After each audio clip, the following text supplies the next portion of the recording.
Today, we're going to examine a really systematic way to approach the markets. It kind of shifts our focus away from just simple price appreciation towards something more like engineered income. And I want to be clear, this isn't just another trading tactic. It's a complete process-driven framework that we know as the wheel strategy. So the central question we're really going to be exploring is this. How do we move beyond just buying an asset and, well, hoping it goes up, you know? How can we instead build a system that generates consistent cash flow, both while we wait to acquire an asset and even after we own it? To unpack all this, we're going to follow a pretty clear roadmap. First, we'll analyze the core mechanic of the strategy. Then, and this is crucial, we'll establish a rules-based framework for picking the right assets. After that, we'll look at how to manage capital and risk. And finally, we'll pull it all together and see why this approach creates a real systemic edge. Okay, so let's dive into the core mechanic. At its heart, you can think of the wheel strategy as this dual-purpose engine. It's designed for two things: acquiring quality companies at a discount and generating income from them. Now, what's so interesting here is the fundamental mindset shift. You see, traditional buy and hold investing, it relies primarily on hope, right? Hope that a stock's price is going to increase. The wheel, on the other hand, is built on a repeatable process, one that's designed to generate cash flow and to define our entry points with real precision. It's about process, not just hope. The entire system really kicks off with this one instrument, the cash-secured put. So when we sell one of these, we're effectively making a binding offer. We're putting our money where our mouth is and saying, look, I'm willing to buy 100 shares of this company at this specific lower price, and hey, I've got the cash already set aside to do it. And this insurance analogy is just a brilliant way to understand the economics here. We are, for all intents and purposes, acting like an insurance company. Other people in the market are afraid of a price drop, so they pay us a premium for the right to sell their shares to us at a price we've already agreed on. Now, in most cases, the price stays above our level, the so-called accident never happens, the contract just expires, and we simply keep that premium as income. So this brings us to the cycle itself, which is exactly why it's called the wheel. It just keeps turning. We start by selling puts and collecting that premium. Now, if we're never assigned the stock, we can just keep doing this over and over. But if we are assigned, great. We now own a stock we already wanted, but we got it at the discounted price that we chose. From there, we just shift gears and start selling covered calls against those shares, which generates even more income. And if those shares eventually get called away from us, we're right back to cash, ready to start the whole process over again. All right, so we get the mechanic now. But let's talk about the next critical piece of the puzzle. A repeatable process is powerful, sure, but it's only as good as the assets we apply it to. And this is where having a strict, rules-based framework for selection becomes absolutely critical. It's really what separates a professional system from just random trades. So we can boil down the whole selection process to 4, let's call them non-negotiable pillars. We absolutely need a technical edge, we need strong valuations, we need to make sure there's sufficient premium yield for the risk we're taking, and we need a track record of proven reliability. So let's look at each one.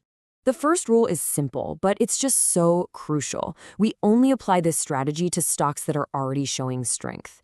You know, by focusing on charts that have a clear upward trend, we're making sure we align our capital with the existing market momentum. We're trying to swim with the current, not fight against it. Second, we demand profitability. It's that simple.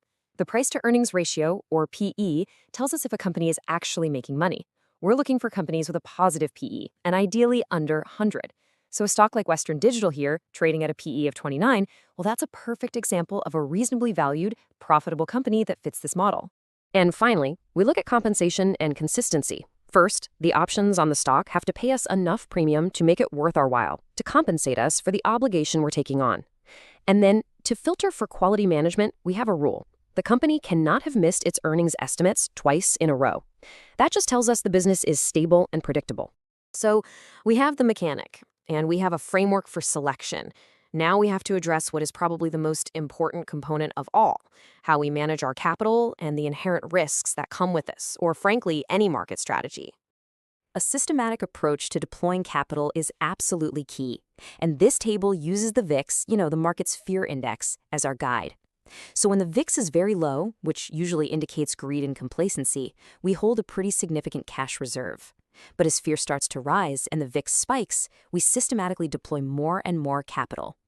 This allows us to invest precisely when the opportunities are greatest. And look, this is not a new idea. Our data-driven model here is really just a systematic way to apply this timeless wisdom. The VIX gives us a quantifiable, a measurable way to be greedy when the market is fearful and to be fearful when the market is greedy. Now, we have to be really explicit about the risks. The primary risk in this first phase of the wheel is the obligation. If a stock you've sold a put on falls and falls dramatically, you are still required to buy it at your agreed-upon strike price. This is why the selection process is so important. The crucial point is, you must be fundamentally willing to own the company at the price you set. Okay, so the second risk comes after you actually own the shares.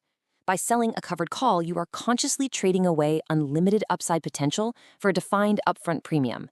So if that stock has an absolutely explosive move upward, your gains are capped at the strike price of your call. And that's the trade-off. It's the trade-off we make for consistent income instead of just chasing home runs. All right, let's zoom out for our final section. Now that we've looked at the mechanics, the selection rules, and the risk management, let's synthesize it all and ask, why does this disciplined framework provide a durable, long-term advantage? The really crucial insight here is that we are shifting our objective completely. We are not in the business of predicting where the market is going to go tomorrow or next week. That's a fool's errand.